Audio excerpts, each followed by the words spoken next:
Hello, everyone. My name is Rados Keravica, and I'm a PhD researcher working at the University of Leeds at the Center for Disability Studies.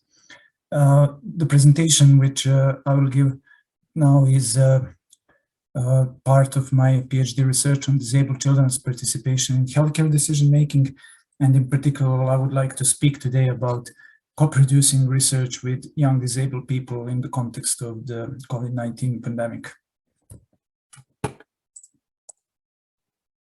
So first, I would like to share some reflections like what research co-production is and why is it important. First, I would say that central to the idea of co-production is the epistemological shift, which means that the starting point of view is that children are social actors, competent social actors, and that there is an importance of listening their views, because through the insight into their views, we would access or produce or generate knowledge that otherwise wouldn't be possible. So children are beings in their own right, and there is a impetus or imperative for the researchers to listen what the children have to say. This central position, as I said, this epistemological shift was heralded by new sociology of childhood and the prominent researchers who did work in 90s and the beginning of 2000. So it very much differed from the previous body of research, led by developmental psychology, which actually posited the child in the research as an object of research and was much concerned about the measurements of the child's development. And this epistemological shift is actually including children as a research subjects, asking them to have their say and to voice their opinion on different topics which are being researched. So the research co-production is actually the process in which children are given opportunities to shape the research agenda and to participate in research implementation. So not only are children research subjects, for example, as research participants, interviewees, if we are doing, some form of qualitative inquiry, which includes interviews, but we are asked to think about other phases of the research in which children could contribute meaningfully. So the idea of co-production and the idea of child participation is also something which is spurred by the human rights law. So, for example, UN Convention on the Rights of the Child, in its Article 12, is saying that all children should be given the chance to have their say, to voice their opinion, their views, and adults should take these views seriously and allow children to participate in all matters that affect them, and finally allow children some influence on the decision being made according to their age and maturity. So I mentioned that this presentation draws from my PhD research on disabled children's participation in healthcare decision-making.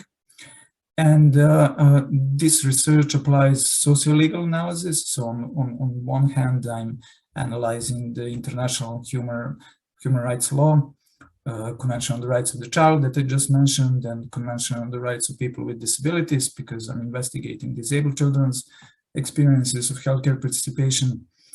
And on another hand, I'm doing the qualitative inquiry, and I'm speaking with research participants, 3 groups of research participants, healthcare professionals, parents of disabled children and young people themselves, in 2 countries, England and Serbia. In particularly, I'm looking at children's involvement in medical treatments, in medical treatment decisions, and specifically, I'm looking at orthopedic surgeries, so impairment-related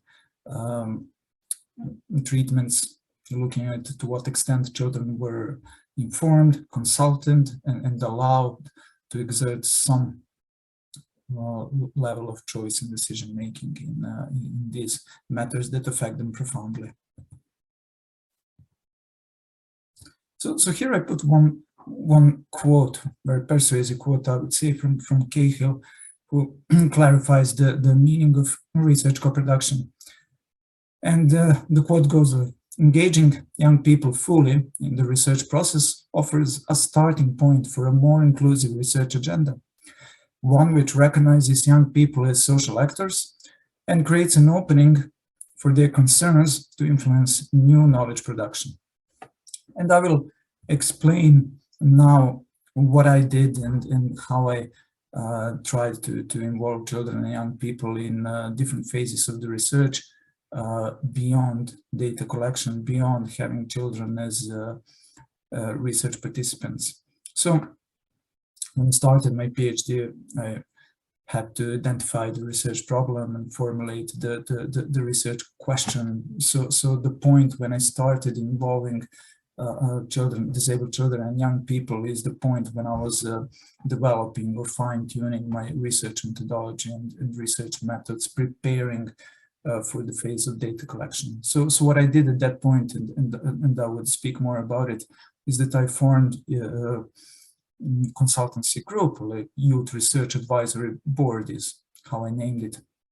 And I invited disabled young people to join this advisory group. So to help me identify the key topics, their key concerns, which would later on influence, the interview guides, and the questions that I'm asking research participants later in the phase of data collection. So I would say there is no rule in research co-production, in a sense that you have to include people in all phases of the research. Like, it's really, I would say, up to the researcher to decide what's possible in terms of time constraints and resource constraints and the availability of resources on disposal for the researcher. Of course, as I said, I'm including disabled young people in the phase of data collection, as they will be the ones participating in the interviews. So I'm including them as an interviewees. And later on, I plan again to include this Youth Research Advisory Board to help me with the data analysis. So I would present them anonymized excerpts from the interviews, asking them what are the key topics they're recognizing in these excerpts, and to see whether this is matching my views in data analysis. Finally, in the dissemination phase, I would invite them, those who are interested, to maybe participate in jointly with me in some conferences, presentations, or write blogs, or do podcasts. So this is something that I introduced to them, and they very much like the idea. I would love to mention that this is an ongoing research. So the phase where I am now is the ending phase of data collection. I'm just wrapping up the data collection. So I'm still about to do the data analysis and dissemination phase. So how the young people contributed to the research process. So I already mentioned that what I'm looking at is disabled children's participation in individual healthcare decision-making, in those decisions regarding medical treatments, regarding orthopedic surgeries that they had in their childhoods. And for this purpose, I formed, as I said, Youth Research Advisory Board. I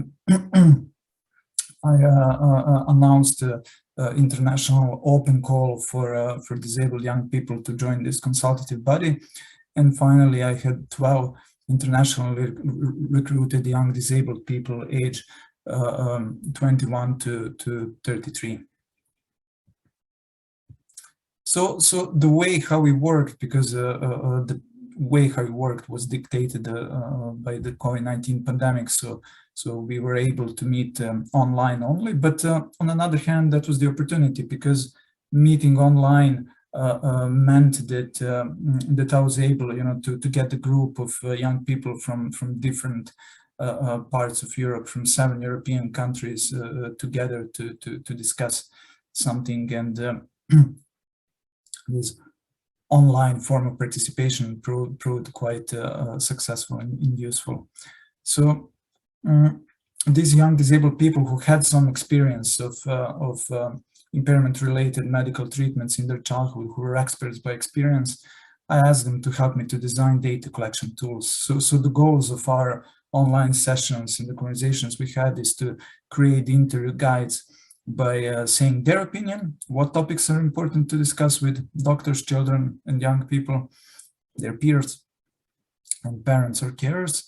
And I divided this group of 12 into two groups for the sake of easier working and for the sake of easier communication, because one part of young disabled people who formed my Youth Research Advisory Board was coming from Bulgaria, because there we had a project partner organization, Lumos Foundation, who helped me to recruit 5 young people from that country.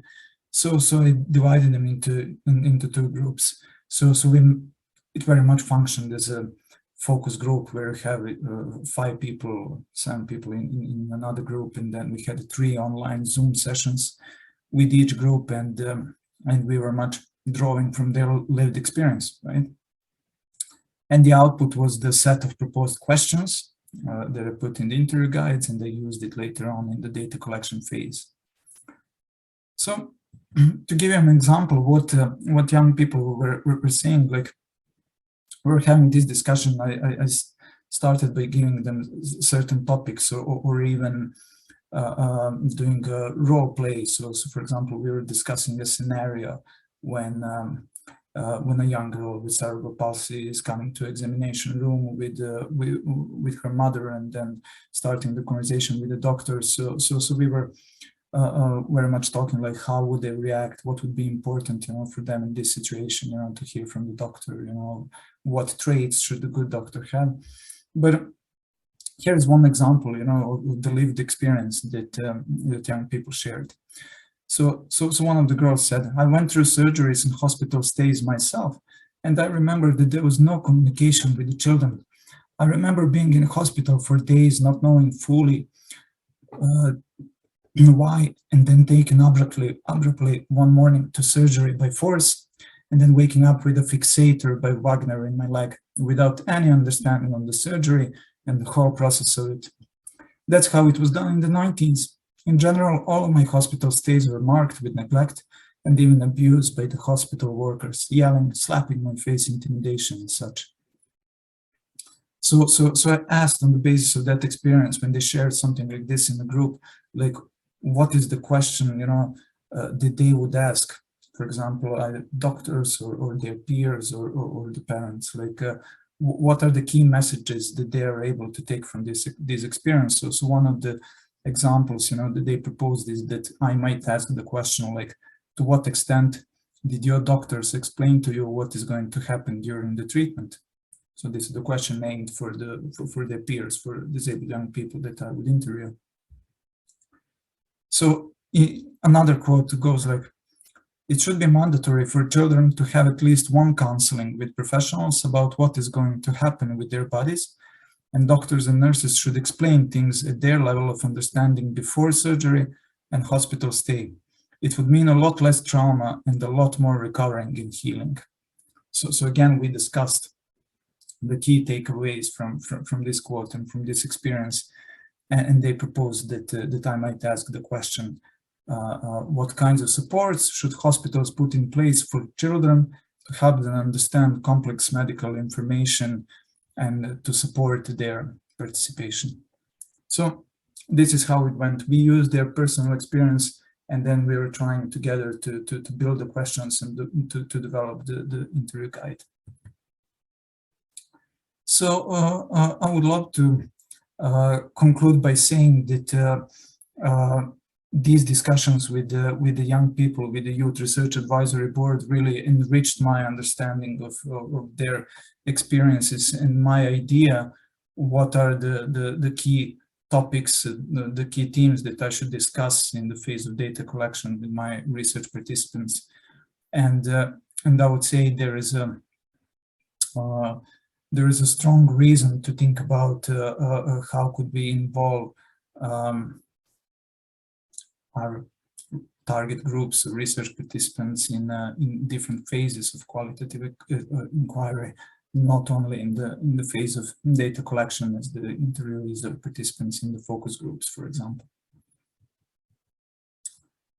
Let me thank you for your time and say for the end that this research is funded by Horizon 2020 program, and that this is part of the project called DARE, Disability Advocacy Research in Europe. Thank you.